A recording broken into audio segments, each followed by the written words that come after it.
नमस्कार धीरेन्द्र जी, बहुत बहुत स्वागत है आपका। नमस्कार आनंद जी, आपको भी और तमाम दर्शकों को आपके बहुत बहुत नमस्कार। धीरेन्द्र जी, तौकीर रजा की पुरानी कुंडली खुल गई है। 35 साल पहले वो बैंक डिफॉल्टर रहे हैं, लोन लिया, पैसा नहीं चुकाया। तो ये सब कुछ क्या योगी राज की वजह से संभव हो पा रहा है कि उनकी पुराने मामले भी सामने आ रहे हैं, या सिस्टम ऐसे ही काम करता है कि 35 साल बाद ही खुलासा करता है कि किसी ने लोन लिया था और चुकाया नहीं, और वो मजे कर रहा है जिंदगी में? दरअसल अंजू जी, ये बात सोची नहीं जा सकती थी। जो उत्तर प्रदेश के लोग हैं, जो उत्तर प्रदेश में रहते हैं, उनको तो ये समझ में आता है कि किस तरह से सरकारें नतमस्तक होती हैं जब कोई ताकतवर आदमी, और पिछले उत्तर प्रदेश का जो रिकॉर्ड है 2017 से पहले का, बीच का टेन्योर आप कल्याण सिंह का कुछ निकाल सकते हैं। इसके अलावा एक रिकॉर्ड है कि अगर आप विशेष संप्रदाय से हैं, विशेष समुदाय से हैं, और मैं कहूंगा मुस्लिम से हैं अगर, और वो धर्मगुरु या मौलाना है, तो आपके खिलाफ कोई कुछ करने की हिम्मत ही नहीं कर सकता। आप जो कर रहे हैं बहुत बढ़िया कर रहे हैं, आप जो करेंगे और अच्छा करेंगे। 1990 में 5,000 रुपए का लोन आप बदायूं में, जहां आपका गांव है, वहां की कोऑपरेटिव सोसाइटी से लेते हैं। अगर आप उस 5,000 को आज के हिसाब से देखेंगे तो वो लाख रुपए तो आराम से बैठ जाएगा, इससे ज्यादा बैठ जाएगा। और कोऑपरेटिव सोसाइटी किसानों को लोन देती है। पहले तो ये है कि राजा साहब जो 82 हैं, 1982 में जिनके खिलाफ पहले दंगा करने का केस दर्ज है, उनको कितने सम्मान के साथ वो कितने दिन वहां खेती करते थे, ये भी इंटरेस्टिंग है मेरे लिए, लेकिन चलिए मान लीजिए।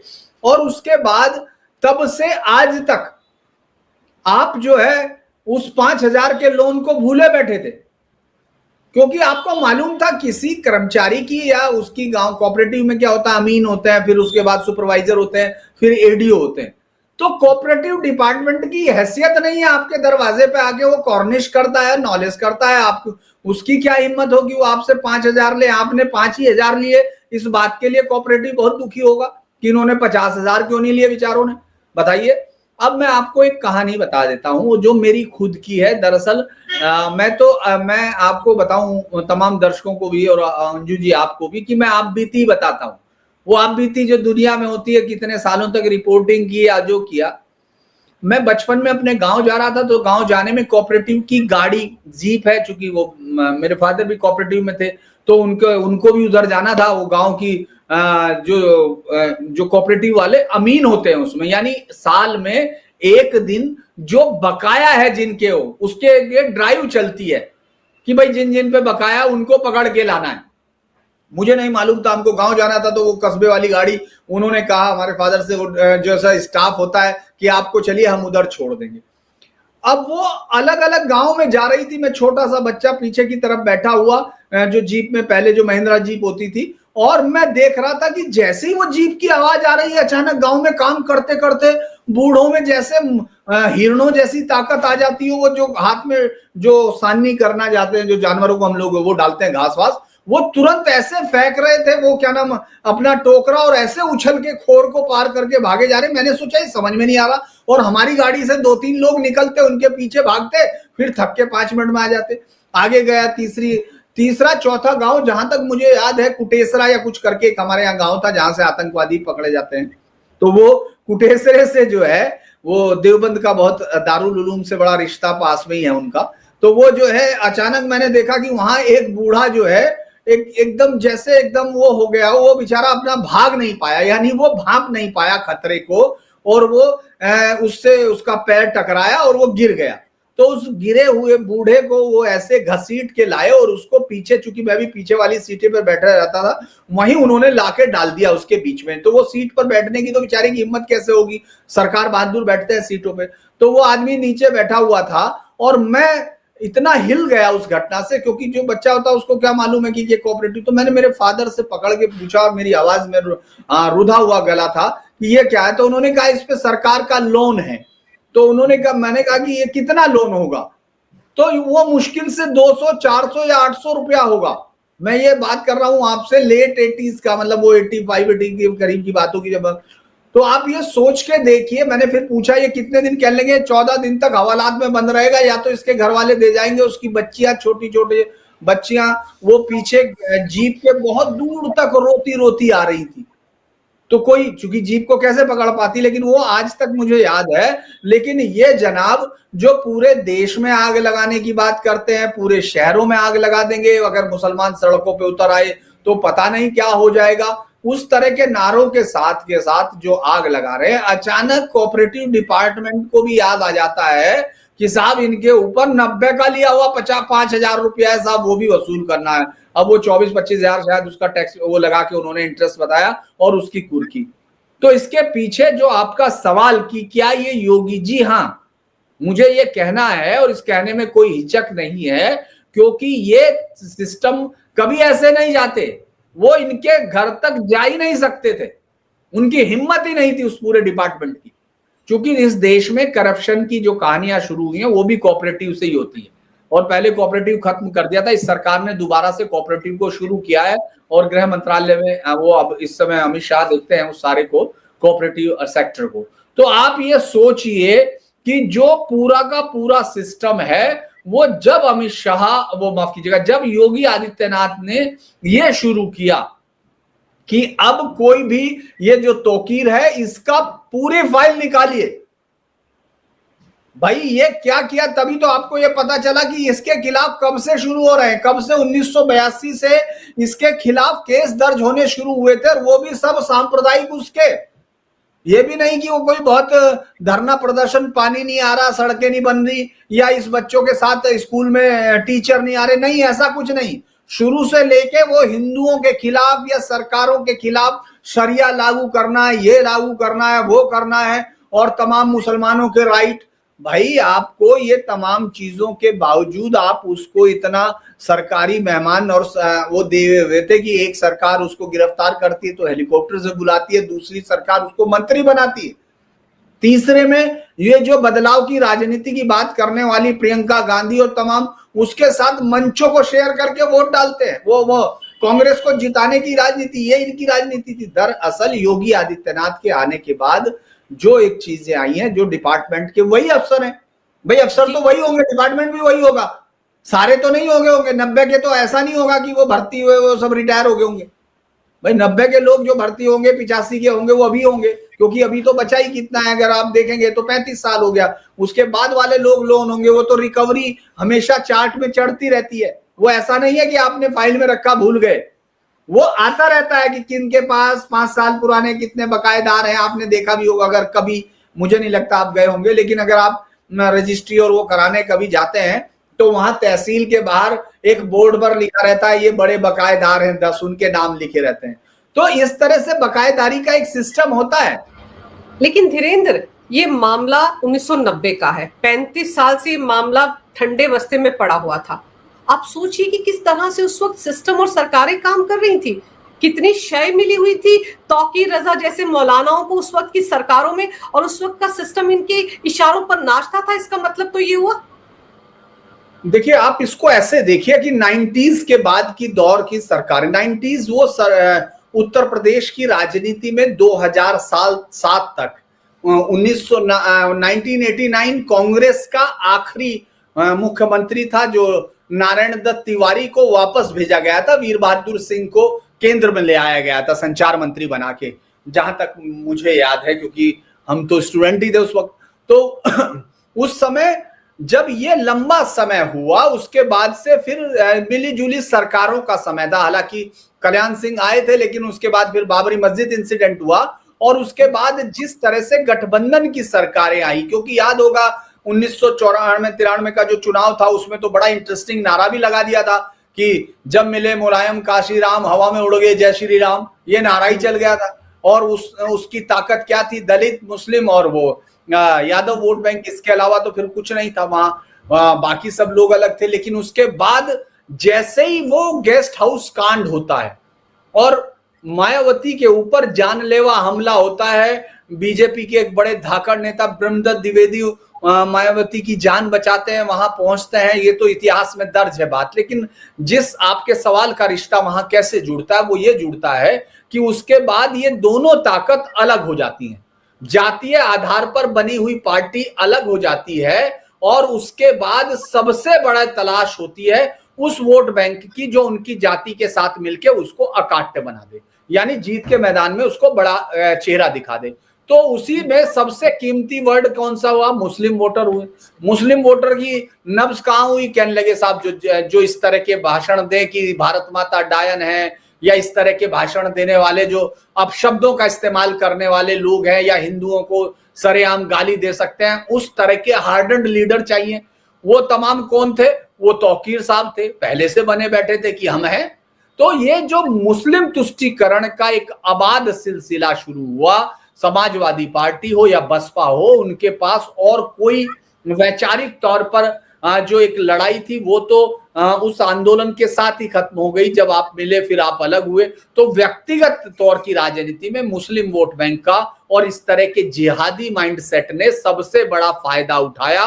उनके सामने किसी की हिम्मत नहीं होती थी। आप ये सोचिए, इतने दंगे हो रहे थे, दंगे होते थे, खिलाफ कार्रवाई किसकी होगी कि पकड़ के मारो इनको, हिंदुओं को 2-4 उनको बंद कर दो, ये सब कर दो। और जो जिहादी आइडिया है वो उसके लिए कोई एक्शन मत लो। आप ये सोचिए 2013 का दंगा इस बात की सबसे बड़ी मिसाल है। मैं एज ए रिपोर्टर तो रहा ही हूं, मैं कह सकता हूं चलिए रिपोर्टर तो मैं कवर कर देश के अलग अलग हिस्सों में, चाहे गुजरात से लेके सब जगह कवर किए होंगे, लेकिन वो तो मेरा शहर था, मैं तो गलियां भी जानता था उस शहर की। आप ये सोचिए कि IBN 7 का एक रिपोर्टर राजेश वर्मा, वो तमाम लोग कवर करने गए, वो बेचारे रिपोर्ट कर रहे थे वहां खाला पार के अंदर। मतलब आप ये सोचिए कि इधर तो उनको इजाजत नहीं मिल रही थी रैली करने की, जिनके बच्चे मारे गए, जिस लड़की के साथ शाहनवाज वो बदतमीजी कर रहा था, अभद्र कमेंट और उनके बाद बदतमीजी करके, और जब उसके साथ गौरव और सचिन जो उसके चचेरे और एक सगा भाई और एक ममेरा भाई था, उन लोगों ने उसको रोकने की कोशिश की, वहां झगड़ा हुआ जिसमें शाहनवाज मर गया। उसके बाद उन दोनों लड़कों को वहां काट दिया गया, मार दिया गया। तो एक केस बना शाहनवाज के मर्डर का। वो केस कैसे, उसमें 2 एक्यूज हुए, कौन हुए? सचिन और गौरव, और उन दोनों का वहां भीड़ में कत्ल कर दिया बड़ी बेरहमी से, बड़ा काट के आपने, बहुत ही दर्दनाक वो था। तो अब वो केस कहां खत्म हो गया? जैसे ही वो एक्यूज थे वो खत्म हो गए भाई, वहां तो वो केस पे तो FIR होगी, कंप्लीट हो गया। लेकिन एक नया केस कौन सा बना जिसमें उन दोनों की हत्या की? उस भीड़ में उनको पकड़ा गया, उनको छुड़वाया गया, उनको छोड़ा, SSP DM का ट्रांसफर किया, और उसके बाद इसके विरोध में, क्योंकि वो हिंदू जो जाट कम्युनिटी के लोग बेचारे विरोध प्रदर्शन कर रहे थे, फिर बाद में सब जुड़ गए। तो आप ये सोचो, उसके विरोध में सेम समय पे रैली कहां की गई? मुजफ्फरनगर के खालापार में, जो सबसे ज्यादा मुस्लिम बाहुल एरिया, और जहां अंदर इस तरह की गलियां हैं कि वहां दंगों में नहीं घुसता कोई, नॉर्मल समय में तो कोई आदमी नहीं जाता था। अब आप ये सोचिए कि वहां फायरिंग हो गई, जबकि वहां कुछ नहीं था, DMSP ज्ञापन लेने जा रहे हैं, और वहां उन्होंने बदतमीजी की इन लोगों ने। और उसके बाद जो है आप सोचिए कि उसमें उस रिपोर्टर का कत्ल हो गया, उसको गोली लग गई, मर गया, हाथों में मर गया रिपोर्टर्स के बीच में। तो कोई नहीं हुआ। और क्या हुआ कि केस क्या थे, जिद क्या थी साहब? कहले साहब ये जो है इनके खिलाफ केस दर्ज कीजिए कि उस लड़की का जो सचिन और गौरव है, उनके माँ बाप भी इसमें शामिल थे, उनका कोई लेना नहीं देना नहीं, कोई साजिश नहीं। लेकिन इतना ज्यादा वो टेरर था सरकारों पर इस तरह के जिहादी माइंडसेट का कि वो पारस पत्थर हो गए थे, जिसको नेता को छू रहे थे वो जीत रहा है। तो इसीलिए किसी की हिम्मत नहीं थी अंजू जी कि वो इस तरह का कोई काम कर सके। और इस तरह के नेताओं ने, जिनके पास कोई वाइडर स्पेक्ट्रम नहीं था कास्ट को, यानी जो एक अपने प्रोग्राम की आउटरीच के लिए जहां आप जा सकते हैं, उस तरह का एक स्पेक्ट्रम होगा, वाइडर नहीं। उनका एक सीधा था, उनको पता है एक को माई समीकरण बनाना था, एक को DM समीकरण बनाना था, दलित मुस्लिम, बस वही जीत का गणित था। तो इसीलिए इन सब के खिलाफ कार्रवाई करने की हिम्मत तो क्या कीजिए, इनके इशारों पर पोस्टिंग्स होती थी, वो DM SSP बदलवाते थे।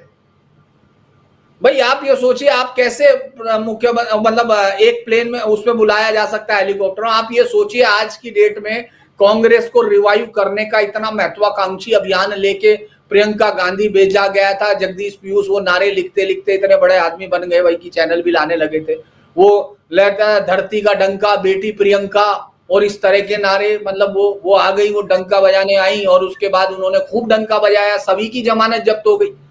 और उन सबको अपने कांग्रेसियों की जमानत जब्त होगी। ये नहीं कि आप सोच रही होंगी दूसरों की हो गई, वो अपनों की ही करा ली, उन्होंने रिकॉर्ड बना दिया। लड़की हूं लड़ सकती हूँ का नारा भी तो तभी दिया गया था ना।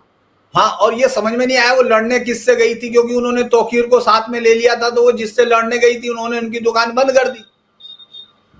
अगर आज की डेट में भी कांग्रेस को समाजवादी पार्टी या बसपा के साथ अकेले वो लड़ ले तो उसकी जमानतें जब्त होने का पूरे देश का रिकॉर्ड दोबारा दोहराया जा सकता है।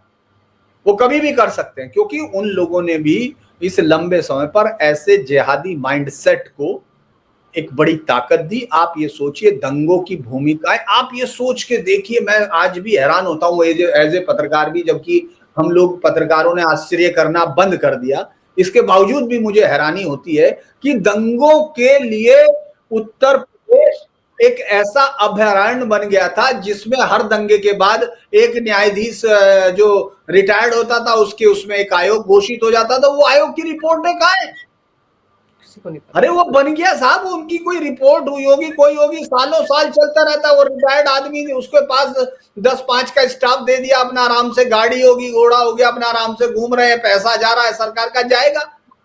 भाई सरकार का पैसा तो अगर सीएजी ने भी, अगर सीएजी नहीं हो तो मंत्रियों का तो जो मन करे वो कर दे, क्योंकि आने वाले से वसूलना, उनसे कौन सा जेब से जाना है।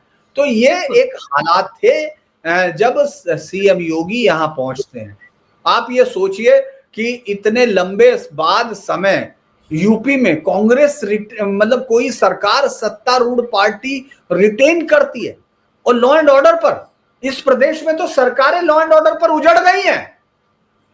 क्यों? क्योंकि योगी ने कम से कम ये ब्यूरोक्रेसी में और उसमें विश्वास दिखाया उन लोगों को। हालांकि उसका बहुत गलत फायदा भी उठाते हैं, बहुत सारी चीजें हैं, लेकिन लॉ एंड ऑर्डर पर आदमी एक बात मानता है कि योगी जी का कोई मुकाबला नहीं। लिहाजा आपने देखा होगा मीटिंग में अभी उन्होंने एक कमिश्नर को भी बोला और उन सबको बोला, बरेली से सबक लेने के लिए कहा। धीरेन्द्र जी, योगी जी ने तो आज भी कहा है, उन्होंने कहा है कि माफिया के आगे सरकार कभी नहीं झुकेगी, माफिया उत्तर प्रदेश में पनप नहीं पाएगा, सब पर लगाम लगाई जाएगी।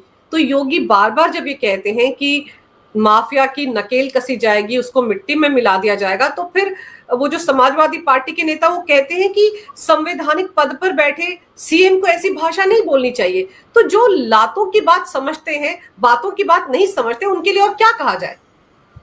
देखिए, बड़ा इंटरेस्टिंग बात यह है कि अगर मैं ये कहूं, योगी आदित्यनाथ के अलावा 80s के बाद के ज्यादातर मुख्यमंत्रियों ने माफियाओं की अनदेखी की, अगर मैं बहुत सॉफ्ट शब्द इस्तेमाल करता हूं, या माफियाओं को संरक्षण दिया, या माफियाओं के उभरने में आंखें बंद कर ली, ये मैं कह सकता हूं। क्योंकि योगी से पहले आप ये सोचिए 1980 के चुनाव में, 77 के बाद जब इंदिरा गांधी हारी, इमरजेंसी के बाद बुरी तरह हारी, उसके बाद फिर जनता पार्टी की सरकार आपस में जूतों में दाल बांटने लग गई, तो उसके बाद फिर चुनाव हुआ। तो उत्तर प्रदेश में और बिहार में बड़ा अभिनव प्रयोग किया गया। कहा गया कि ये संजय गांधी का और उसका कमलनाथ एंड कंपनी जो हुआ करती थी, टीम संजय, जिसमें वीसी शुक्ला और ये तमाम लोग हुआ करते थे, उन्होंने उत्तर प्रदेश में जो इनके लिए बूथ लूटते थे, नेताओं के लिए, नेताओं के बूथ लुटेरों को उन्होंने माननीय बना दिया।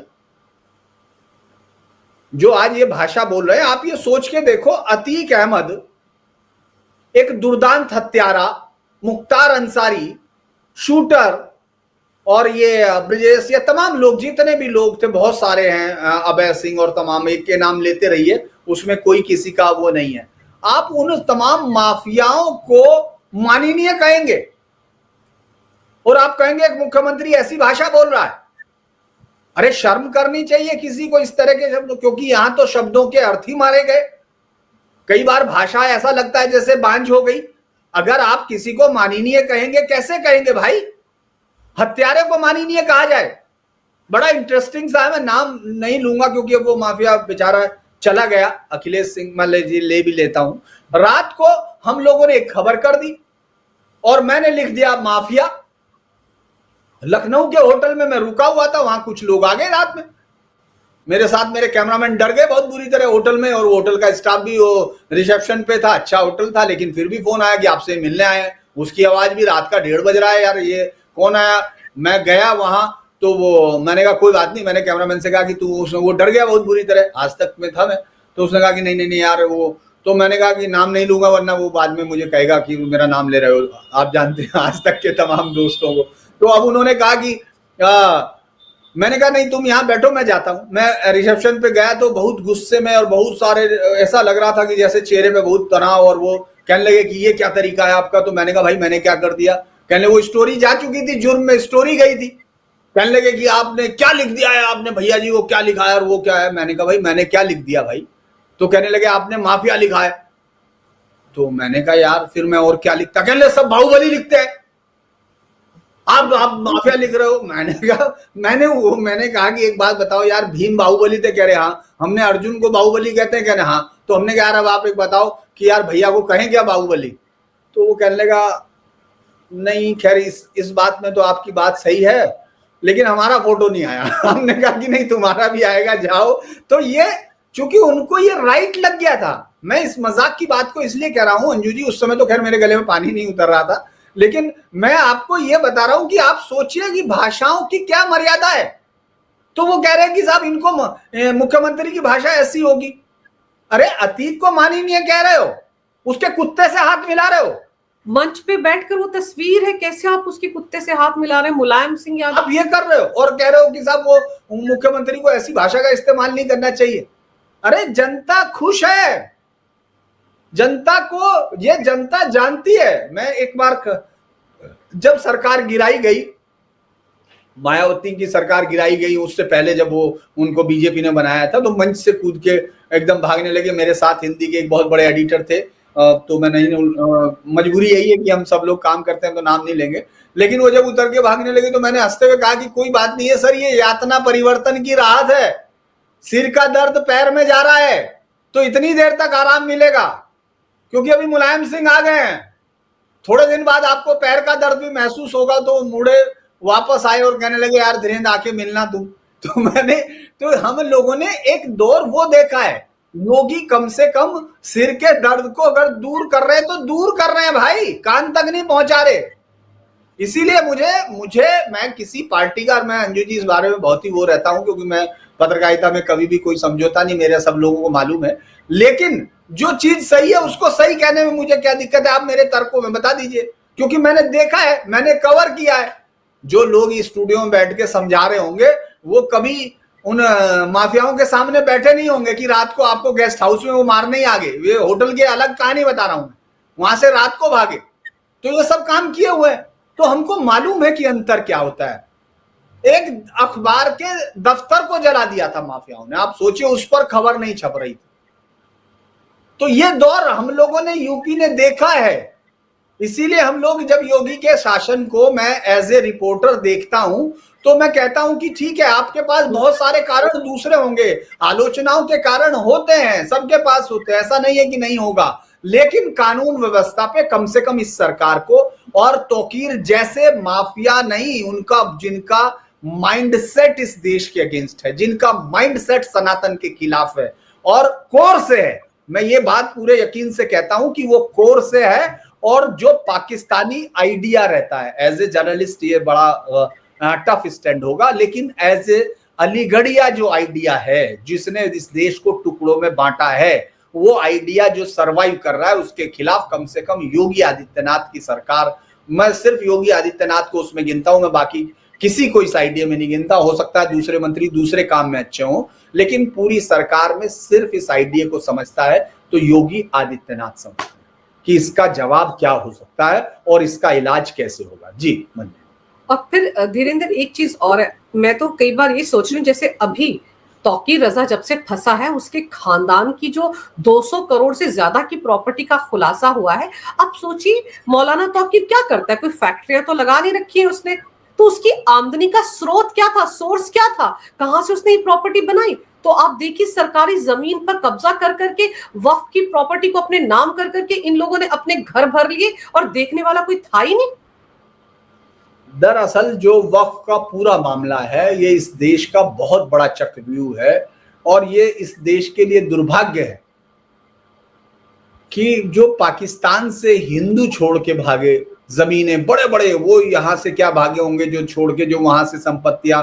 आज भी जब आप रावलपिंडी या अलग अलग शहरों में, सियालकोट में, वहां आज भी बहुत सारे मकान बंद पड़े हैं, मतलब वो नहीं हुए। लेकिन कोई हिंदुओं का कोई वो नहीं बना, ट्रस्ट नहीं बना हिंदुओं के लिए, कोई देवस्थानम ट्रस्ट। लेकिन यहाँ ये जो मैंने बहुत डिटेल से शायद आपके पिछले उसमें बताया था कि किस तरह से जो एक सिस्टम डेवलप हुआ था कि कांग्रेस ने तुरंत इनको अडॉप्ट कर लिया था, और कांग्रेस ने जब इनको अडॉप्ट किया तो इन्होंने कांग्रेस को वोटों की जो थोक वो दिया, वोटों का एक जबरदस्त वो दिया, उसने मजबूर कर दिया कांग्रेस को कि वो इनके लिए चलने लगे। तो वक्फ जैसे सेंटेंस इनको दिए गए। आप ये सोचिए इस देश में कैसे संभव है कि जिस आदमी की संपत्ति वक्फ ने घोषित कर दी हो, उसको ये बताना है कि साहब ये वक्फ नहीं है। पूरे देश के कानून को जूतों की नोक पे रख दिया, और आप कह रहे हो कि साहब ये तमाम, तो ये जो संपत्तियां हैं, ये सारी चीजें हैं, ये क्योंकि जो जमीन सरकारी है वो हमारी है, उसमें क्या है, और जो बाकी है वो सब अल्लाह की है। तो ये लोग कौन है? इस तरह के लोगों से तो वो वैसे ही नाराज हो जाते हैं कि ये लोग। और बल्कि मुझे कई बार लगता है कि तौकीर साहब के सामने उन्होंने 200 करोड़ की बनाई है, तो और बड़ी हैरानी की बात है मेरे लिए। हैरानी 200 करोड़ नहीं, मेरे लिए है कि उसमें एक जीरो कम क्यों है। ये तो और होना चाहिए था, क्योंकि जिस तरह से सरकारें झुक रही थी, इसका मतलब बार्गेनिंग अच्छी नहीं कर पाए, क्योंकि उनके बहुत सारे सहयोगियों के पास तो है ना, ओवैसी साहब है, वो है, तमाम लोग हैं, बहुत सारी राजनीति है। आप देखते चले जाइए, संपत्ति गिनते चले जाइए, आपको पता चल जाएगा। तो इसीलिए, और मुझे लगता है कि थोड़े दिन बाद अगर ईडी जांच करेगी तो कुछ ना कुछ निकाल ही लेगी। भाई कहां कहां है, जो भूल गए होंगे मौलाना साहब तो उसको याद दिलाएगी कि भाई ये भी आप ही की है। तो अब शायद मौलाना साहब गिनेंगे कि हाँ ये भी मेरी है। तो अभी ये भूली हुई याद है अंजू जी। और फिर सबसे अहम बात यह है ना कि तौकीर रजा जैसे पता नहीं कितने मुल्ला मौलवी जो इस तरह की प्रॉपर्टीज पर बैठे हुए हैं, और योगी आदित्यनाथ ने अभी एक दिन पहले ये स्टेटमेंट भी दिया, फिर से बोले वो कि बटोगे तो कटोगे। इस स्टेटमेंट से इतनी दिक्कत क्यों हो जाती है समाजवादी पार्टी को? दरअसल उसमें यह होगा कि फिर वो जातिगत आधार वोट का खत्म हो जाता है। तब आप समझ रहे ना कि जो एक समीकरण हिस्सा डाला हुआ है कि यादव एक अलग हो गया हमको, तो हम माई समीकरण के हैं। अगर आप एक बार जातिगत बेस तोड़ देते हैं तो तब तो आपका भविष्य की संभावनाएं खत्म होती हैं। दूसरा ये सोचिए कि आप, मैं इसलिए मजाक मानता हूं, और हिंदुओं का जो भी है आपको दिख रहा है, चाहे वो आप जैसे लोग हो, राष्ट्रवादी हो, मैं ये मानता हूं कि ये ऐसे नहीं, अनायास नहीं है, ये सब रिएक्शनरी है। क्योंकि लंबे समय तक देखा है कि किस तरह से उनके मूल्यों को कोई पूछता नहीं। आज तक मुस्लिम पर कोई नहीं बोलता जो एक साथ वोट करता है, जो वोटिंग पैटर्न एक दिखता है, जो ये करता है कि हमको उसको हराना है, हमको ये देना है, वो एक साथ नहीं है। लेकिन हिंदू अगर कोई ये कह भी देगा तो वो अजीब है, वो पॉलिटिशियन घृणा फैला रहा है। ये बात दरअसल तुष्टीकरण का एक बहुत बड़ा इंजामिया था। मुझे लगता है कि ये एक योगी आदित्यनाथ ने कम से कम उसको काटा है। जी। बिहार विधानसभा चुनाव में वो बीजेपी के स्टार कैंपेनर होने वाले, जगह जगह उनकी रैलियां होंगी। अब तो और ज्यादा डर जाएगा ये इंडी गठबंधन। देखिए, योगी आदित्यनाथ बीजेपी के जो कोर वोटर हैं, मैं आपको मेरी समझ बताता हूं, बीजेपी के जो कोर वोटर हैं पूरे देश में, योगी आदित्यनाथ आज की डेट में प्रधानमंत्री मोदी के बराबर हैं या उनसे आगे निकल चुके हैं अपनी पार्टी के कोर वोटर्स में। पार्टी के लिए वोट बैंक बहुत बड़ा होता है। जब सरकारें बनती है तो उसमें बहुत सारी चीजें जुड़ती हैं, बहुत सारे वोट बैंक आते हैं, लेकिन जो कोर वोटर होता है वो पार्टी को जिंदा रखता है, पार्टी का स्पाइनल कोड होता है। तो उन लोगों को, जिन लोगों ने बीजेपी से कुछ खास वजह से वोट किए थे, उनकी नजर में योगी आदित्यनाथ सबसे बड़े आइकन है, और वो उनकी रैलियों का इंतजार करते हैं। रैलियों की डिमांड होती है प्रधानमंत्री मोदी के बराबर, या प्रधानमंत्री मोदी के बाद अगर किसी आदमी की रैली उनकी पार्टी के लोग मांगते हैं तो वो योगी आदित्यनाथ होते हैं। जी बिल्कुल। और धीरेन्द्र, चलते चलते ये बताइए कि अब जिस तरह से नपे हुए हैं तौकीर रजा, आपको लगता है कि लंबे फंसे रहेंगे, या फिर एक वो जो वकीलों की जमात होती है जिसको बाहर से फंडिंग होती है, जो अचानक से बड़े बड़े वकील आ जाते हैं ऐसे लोगों की पैरवी करने के लिए, उस तरह का जमावड़ा इस मामले में भी देखने को मिलेगा, ऐसा लगता है आपको? देखिए, वो तमाम चीजें योगी आदित्यनाथ ने कम से कम वो बाधाएं पार कर ली, इसलिए पार कर ली है क्योंकि वो जो शुरुआत में बुलडोजर के खिलाफ जिस तरह की पूरा सुप्रीम कोर्ट में हिला दिया था उन तमाम वकीलों ने जिनका काम यही है, जो लोग मुख्तार अंसारी को एक फ्रिवलस चार्ज में, जो आरोप में, जिसको